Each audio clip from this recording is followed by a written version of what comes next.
Real Talk Spectrum community. Let's talk. Let's talk about the evolution of technology and the impact that it has on our youth, our kids today. It's something that my wife and I talk about constantly. How do we give our kids balance in today's digital world? It's so easy to say as a parent, when I was a kid or back in the day, we used to, and as soon as you start to usher those words, you immediately come to the reality, the current reality that, well, it's not that way anymore. And even though it's not exactly that way anymore, I think we tend to try to hold on to some of those principles, some of those experiences. And I think it's easy to forget where we came from and like really how much the technology has evolved. Let's start with phones.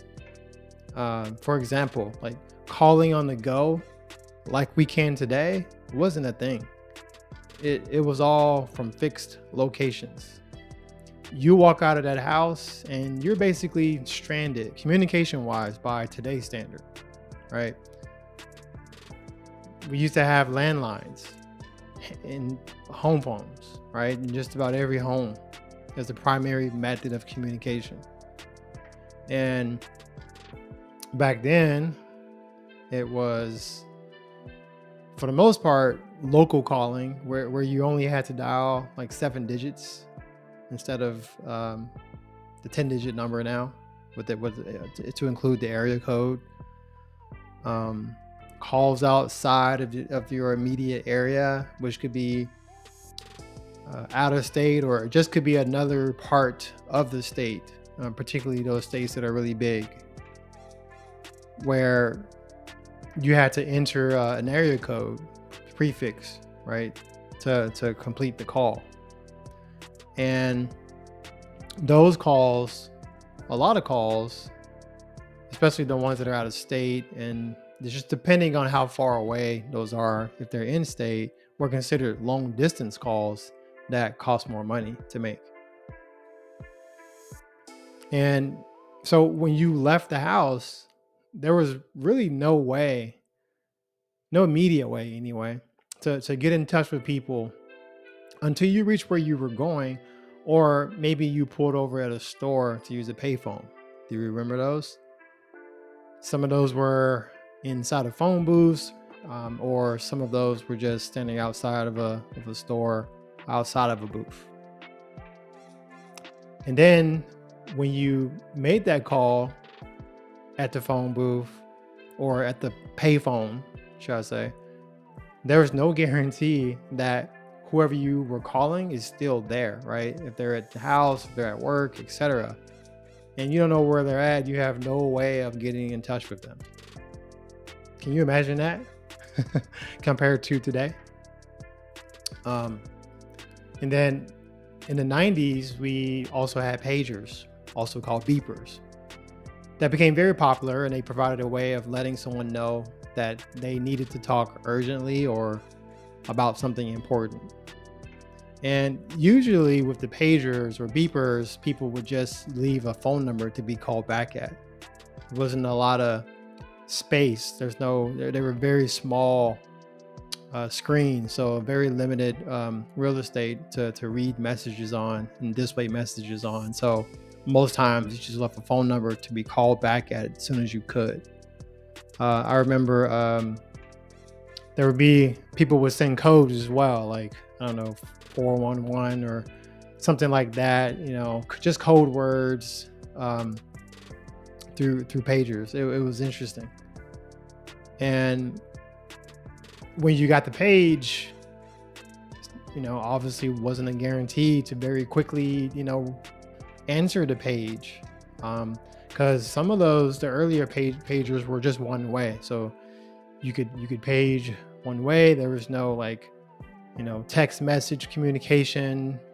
back and forth like we have today with phones. So you had to either pull over, if you're driving, and get to a payphone near you, or get to a friend's house, or go back to your house to make that phone call. It's a very interesting way of communicating back then. But that's the way it was in our day when you left the house. So speaking of that, how did kids coordinate then, being outside and playing together, meeting up to play together, like without all of the things that we have now? So you either made plans while you were at school, um, or you didn't make plans and maybe you just walked around the neighborhood, or biked around the neighborhood and played with whoever um, played with whoever was available. Or maybe you went to your friend's house and knocked on the door to see if they could come out and play. And most times it would probably depend on the parent whether or not you could, based on them maybe having some after school activity, or not having their homework done yet. So, and as cool as pagers were back then too, it's not like most kids had those. So you really were left to just do whatever you saw, right? When you went outside, while you're outside, of course you could always go back home and get on the home phone, right, and make calls and stuff. But really, like when you left outside, when you left, when you went outside and left where you're going, I mean, again, you're kind of stranded communication wise. It's a completely different paradigm, right? Just from being constantly connected like we are now. It actually feels weird, right? We feel naked when we go outside now, or feel weird, like not having our cell phones, right? Not being able to be reached for something urgent, not being able to see where our kids are, with all of the geo tracking, GPS tracking, and things of that nature that we have available to us now. And a lot of things feels weird, right? That used to just be the norm for us back in the day, right? By the early 2000s, beepers had died out. Cell phones were becoming more affordable and more common to have. And even when cell phones became prominent, they were still used sparingly because of the calling plans that they had back in the day. You had limited minutes, and you pay more for using your phone during the peak hours, which if I recall correctly was like early in the morning, like 6 a.m. maybe to like 9 p.m. So you had like peak calling minutes that you're limited to, which could be 200 minutes a month, 400 minutes a month, something like that. And then after 9 p.m., then you would be off peak. And usually those hours would be, those minutes during those hours would be unlimited minutes for the most part. And so even then, during the peak hours, you use your phone sparingly and ended up using your home phones more often than your cell phone, and kind of preserve the cell phone for limited to while you're away and not talking a lot, just right, like not carrying on full road conversations like we have today. It's more like, hey, while you're at the grocery store, I need this. Okay, cool. Right. As opposed to talking on the phone the whole time you're, talking and driving the whole time. That didn't happen as much as it does today.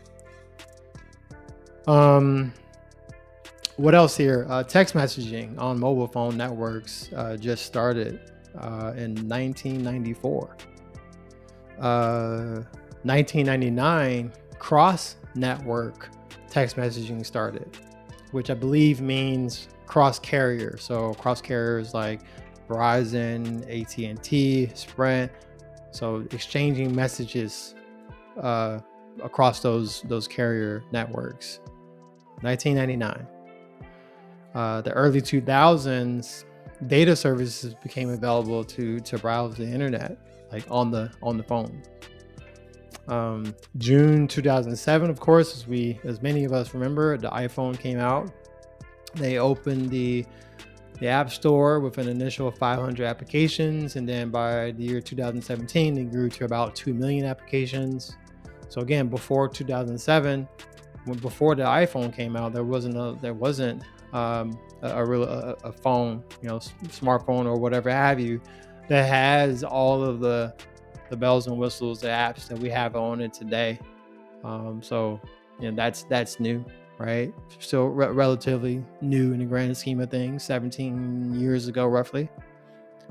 And then beyond phones, I can point to other parts of technology or life where technology has made significant advancements in as well. That's kind of changed the paradigm as well.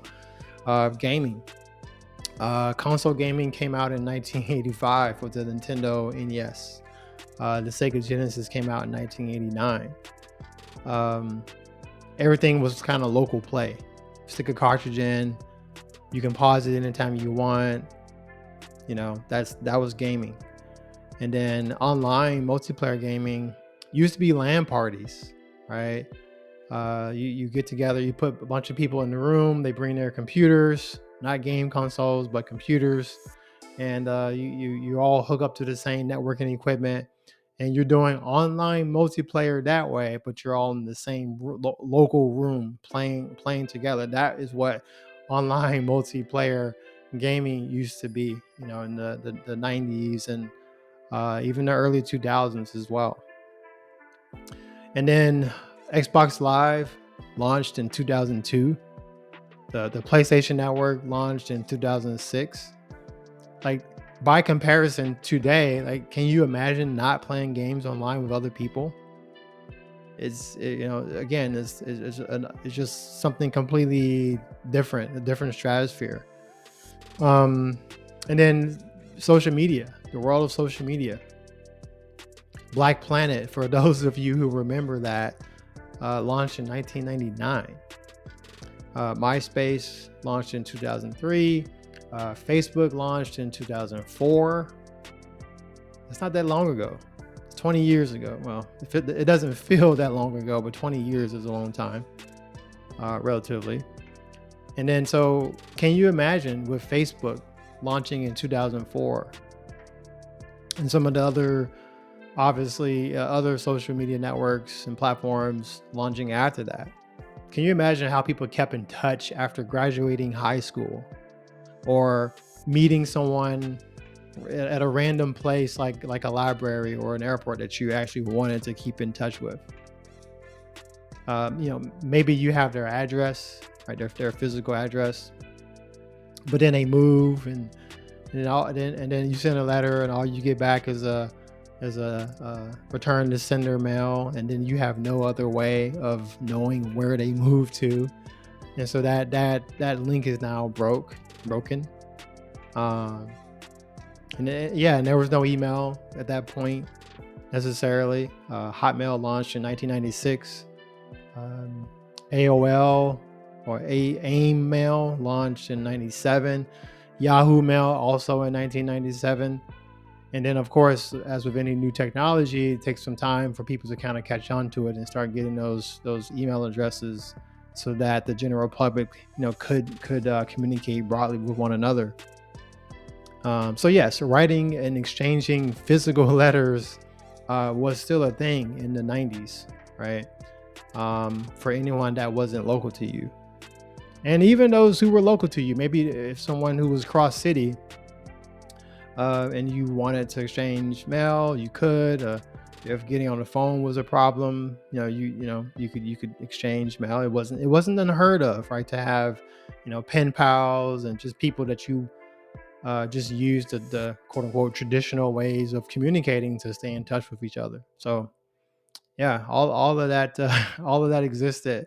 And so now with social media, you always have a way to stay in touch regardless of phone number change, email address change, or physical address change, right? You can always stay connected. Even if someone drops an account on one social media platform, typically most people have accounts on multiple. So, there's again just a multitude of ways that people can use to stay in touch and stay connected to each other compared to how things were back in the day. Um, let's talk about the internet, right? The history book says the internet was founded in 1969, but not the way we consume it today. Um, the way we consume it today, practically, with a web browser and search engines and such, didn't really exist until the mid 1990s when the web browsers first came out. Uh, Netscape Navigator launched in 1994. Microsoft launched the Internet Explorer browser in 1995. The Safari browser launched in 2003. And the latest of them all, but probably one of the most popular, if not the most popular browser of them all, Google Chrome, came out in 2008. So that was kind of new as well. And then you have the search engines, like that. And yes, there were search engines before Google. Like Yahoo is one, and they're obviously still alive today. But they launched in 1995, mid 90s, right, to kind of coincide with the browsers coming out. And then Google Search launched in 2 years later in 1997. Okay, after that brief trip down memory lane, let's get to the points. Like, why am I bringing up all of this stuff here? I guess the thing is that the first realization is that there's been a vast amount of technological evolution in a relatively short period of time, and we have to come with we have to grasp the realization, the reality that things aren't going back to the way they were. Technology is just going to keep evolving, and our kids,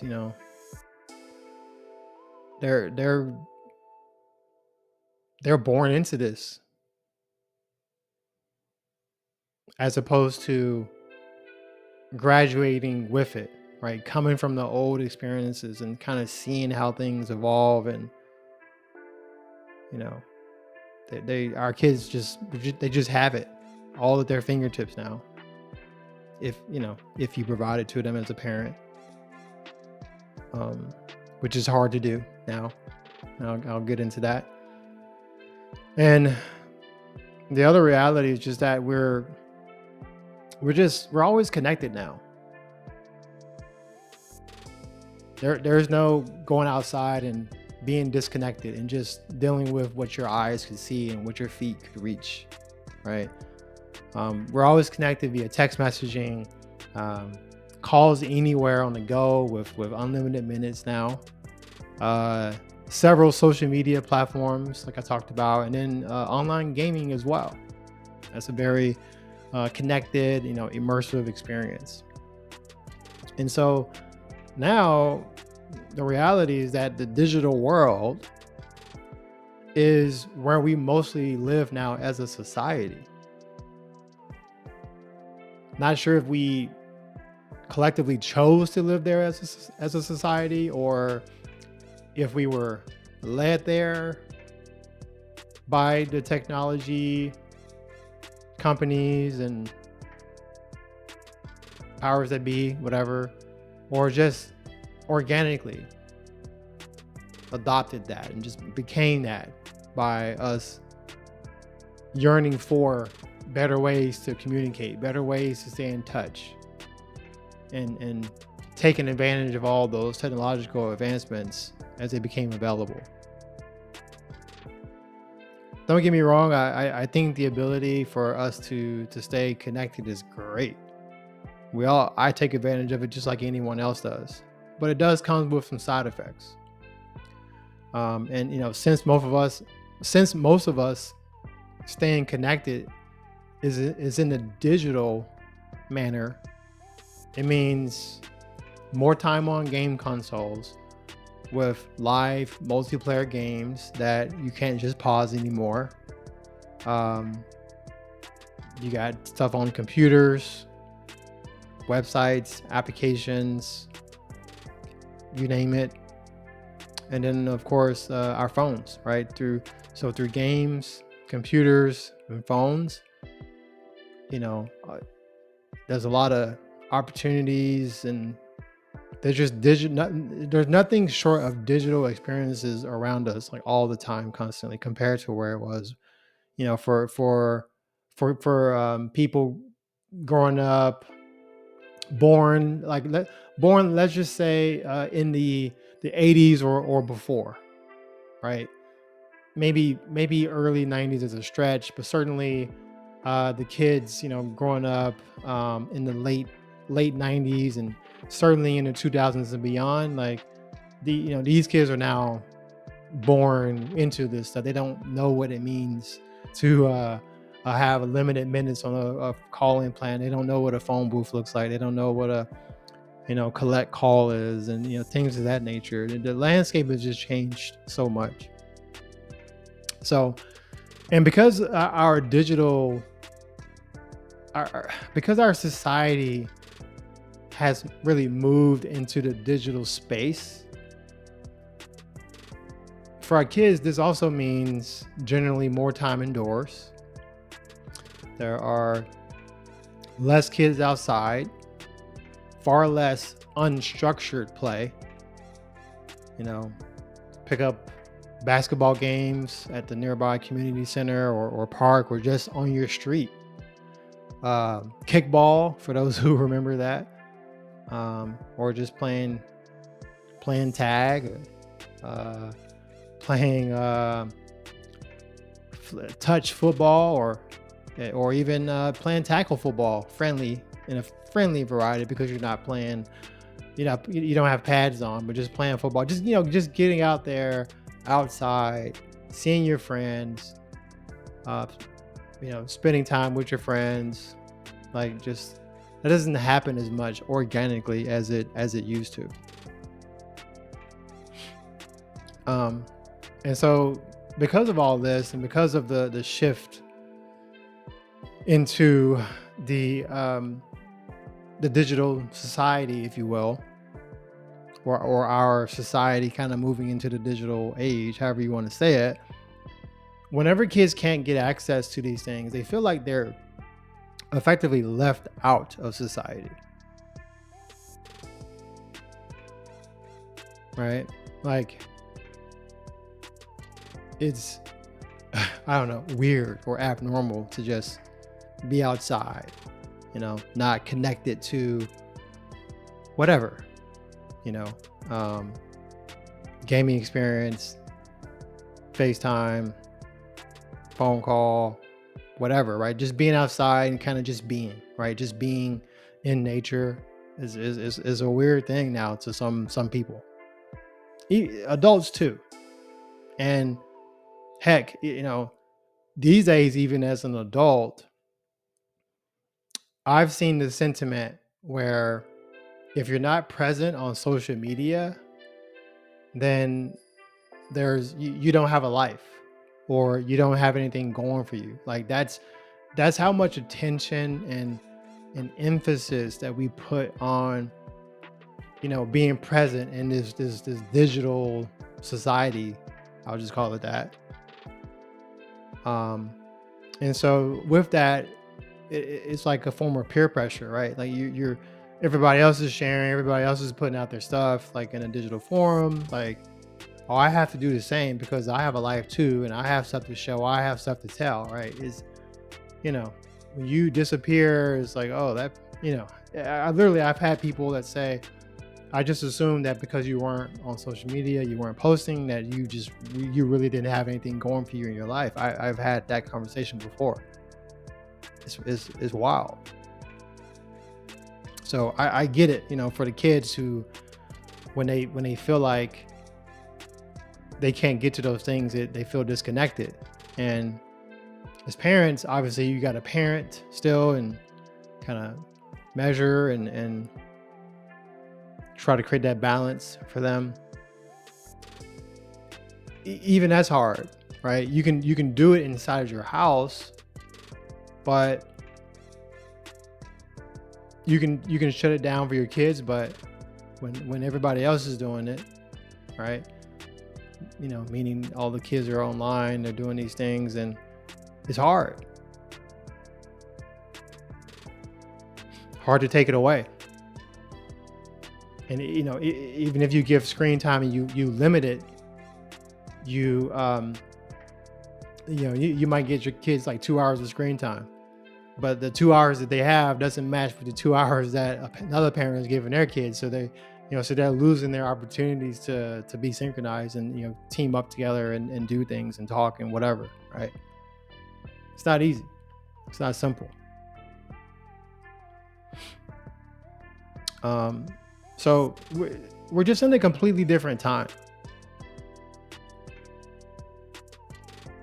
and we have to come to grips with that and try to find a way to create balance, whatever that means today. It's very easy to forget how things were for us adults born in the 80s and prior. Kids have access to everything that it took us 20 plus years to get technology wise. They, in a lot of cases, they aren't afforded with the opportunity to, what I call, graduate with the technology like some of us did. And then coming with that, getting the appreciation of the balance between being disconnected versus connected, the balance of being outdoors versus indoors,